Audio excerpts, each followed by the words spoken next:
Bon après-midi à vous, très chers téléspectateurs, auditeurs, internautes, et bienvenue à cette autre édition de Quotidien Santé. Danger des médicaments de la rue, on en parle. Les médicaments de la rue provoquent chaque année la mort de plus de 100 000 personnes en Afrique. On y trouve toutes sortes de médicaments, des antidouleurs classiques aux antipaludéens en passant par les antibiotiques. Au Cameroun, ce commerce est devenu un véritable business florissant au détriment de la santé des consommateurs. Et pour en parler, on reçoit le docteur Eyetemo Miguel, pharmacien en service à l'hôpital de district de Logbaba. Bon après-midi, docteur. Dans l'après-midi. Danger des médicaments de la rue. Déjà, c'est quoi les médicaments de la rue, docteur? C'est simplement, comme le nom l'indique, tous les médicaments qui se retrouvent dans la rue, qui sont commercialisés dans la rue. Parce que l'endroit homologué pour la dispensation du médicament, c'est dans les officines des pharmacies privées ou encore dans les pharmacies des hôpitaux. Mais ces médicaments de la rue-là, ils proviennent d'où, docteur? On veut bien comprendre. Bon, en général, c'est un peu comme l'alcool frelaté.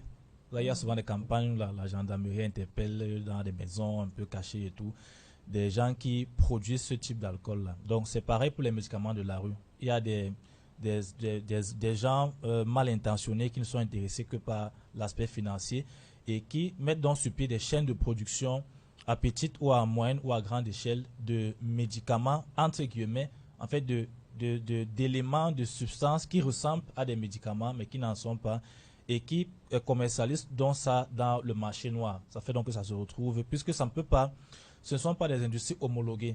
Donc ça ne peut pas se retrouver dans le circuit normal du médicament qui passe par des industries homologuées, par des pharmacies, par des pharmaciens, ainsi de suite.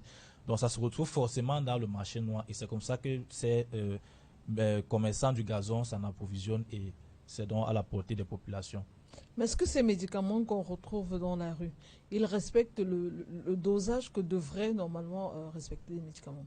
Non, ce n'est pas possible. Il faut savoir que euh, le médicament, pour faire vraiment simple, a principalement deux ingrédients. Il y a ce qu'on appelle le principe actif et il y a ce qu'on appelle les excipients. Les excipients sont là pour aider le principe actif à agir.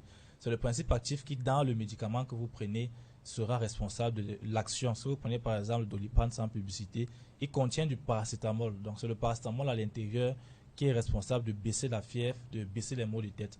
Mais en dehors du paracétamol, il y a d'autres éléments dans le Doliprane qui sont là pour accompagner. Je vais prendre une illustration très simple de la vie quotidienne. On a la bouteille de gaz dont on passe souvent s'approvisionner dans les boutiques, les quincailleries.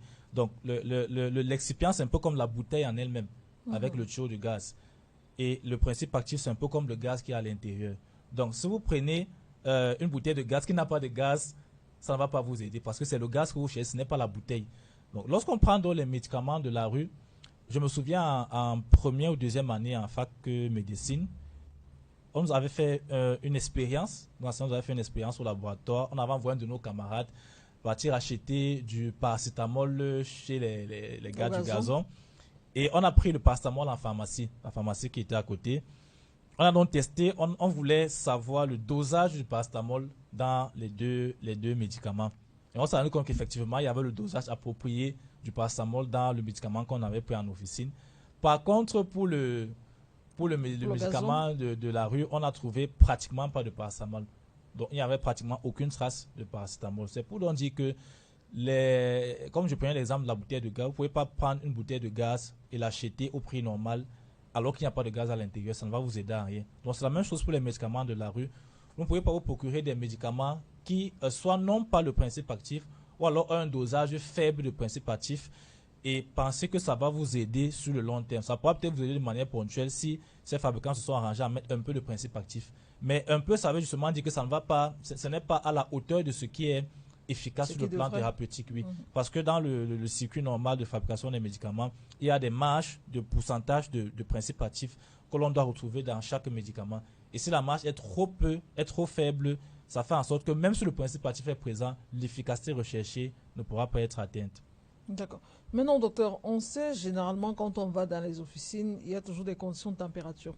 Même certains médicaments, quand on achète, on nous dit comment conserver ces médicaments-là.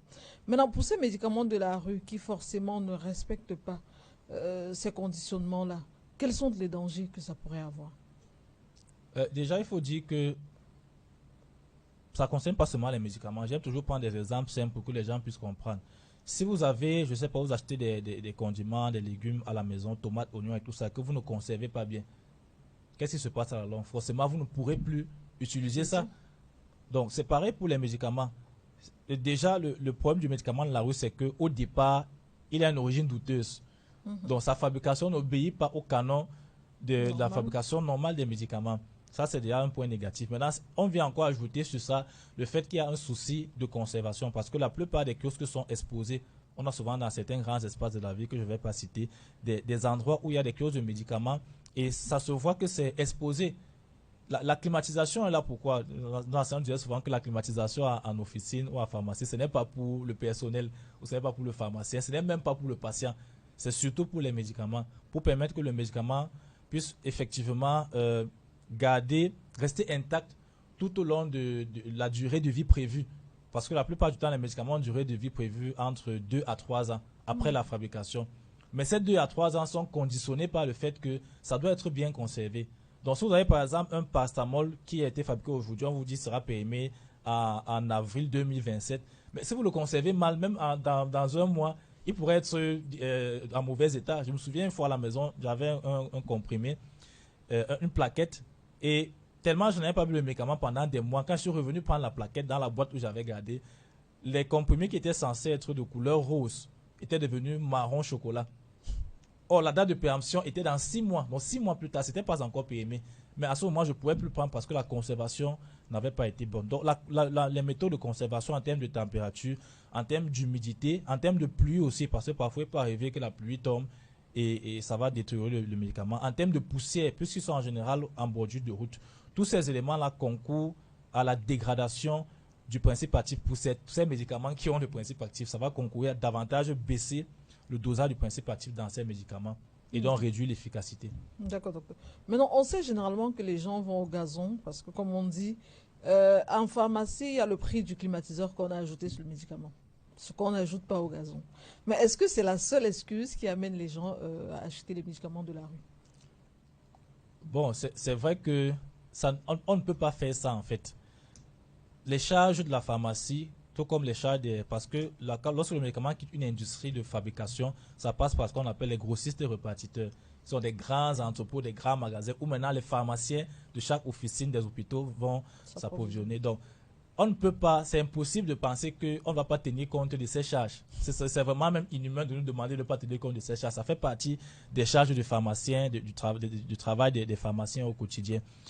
Mais au-delà de ça, et déjà il faut aussi noter que ce ne sont pas les pharmacies elles-mêmes qui fixent les prix. En général, les prix sont homologués, sont fixés. Lorsque les médicaments arrivent en pharmacie, les prix sont déjà fixés.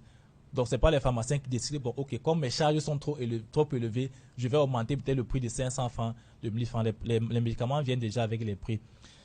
C'est vrai que la situation socio-économique en Afrique en général et au Cameroun en particulier n'est pas toujours très favorable. C'est pas toujours évident, que ce soit sur le plan de la santé, sur le plan de l'éducation et autres, sur les aspects vitaux de la vie. Ce n'est pas toujours évident d'avoir suffisamment de moyens pour se procurer un certain type de soins ou de prestations de services. Mais l'autre réalité que les gens oublient, c'est que non seulement si vous tournez vers le médicament de la rue, il y a de très fortes chances que ça ait un impact négatif sur votre santé. Et qui dit impact négatif dit que, comme on dit souvent, le moins cher va devenir cher. Parce que vous allez penser que vous allez dépenser moins que ce que vous allez dépenser en officine ou à l'hôpital.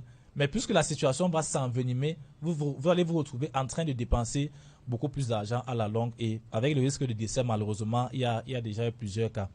L'autre réalité qui est aussi importante à noter, c'est que la pharmacie ou les médicaments ne sont pas faits uniquement pour les gens qui sont riches, entre guillemets.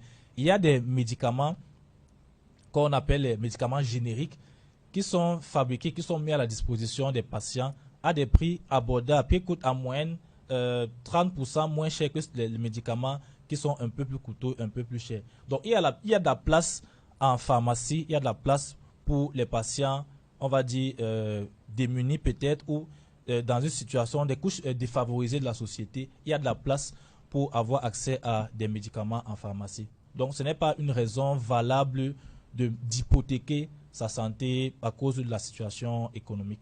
D'accord, docteur.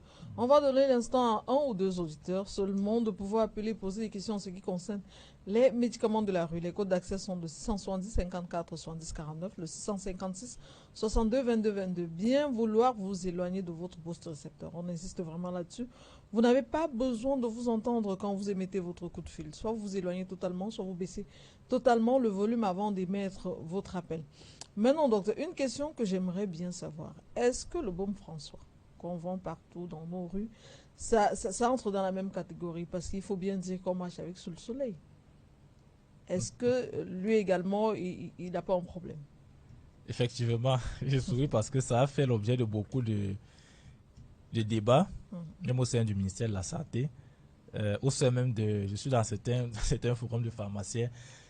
Il y a même encore dernièrement, je crois, une émission d'une chaîne concurrente. Le promoteur a été invité. Donc ça fait beaucoup de débats. Et aussi parce que quelque part, la population pense être aidée par ces médicaments. Beaucoup de la frange de la population pense être aidée. On prend ce premier auditeur en ligne. Allô?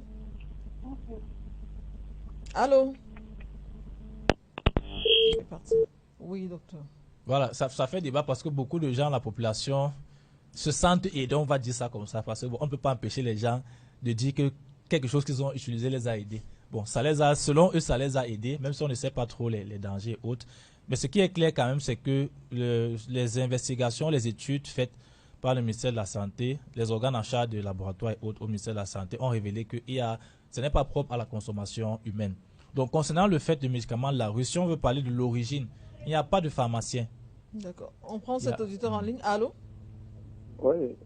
Oui, bonjour monsieur. Votre nom et vous nous appelez d'où, s'il vous plaît? Oui, moi c'est monsieur Robert Edanki. Oui, allez-y, posez votre question. Oui, j'aimerais savoir, n'est-ce pas, quand le docteur parle des médicaments n'est-ce pas, des médicaments génériques, il s'agit vraiment de quels médicaments? Parce que nous sommes confrontés à ça chaque fois quand nous passons dans les pharmacies.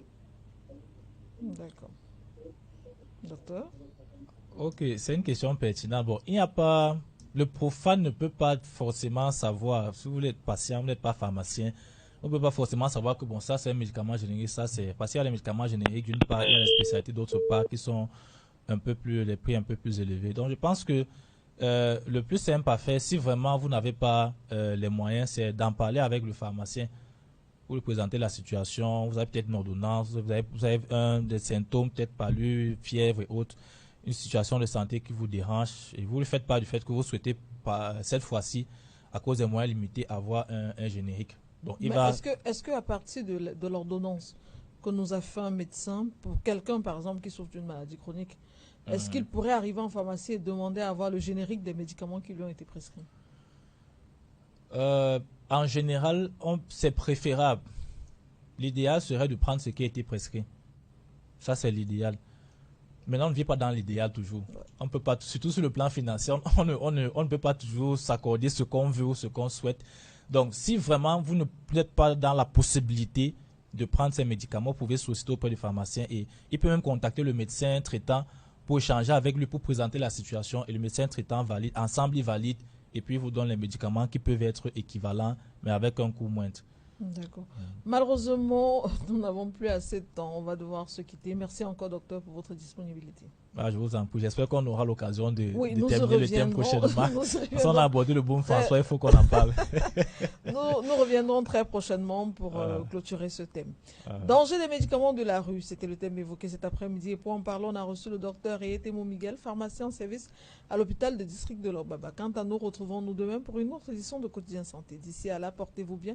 Et surtout, n'oubliez pas, votre santé reste et demeure votre priorité. Bye bye.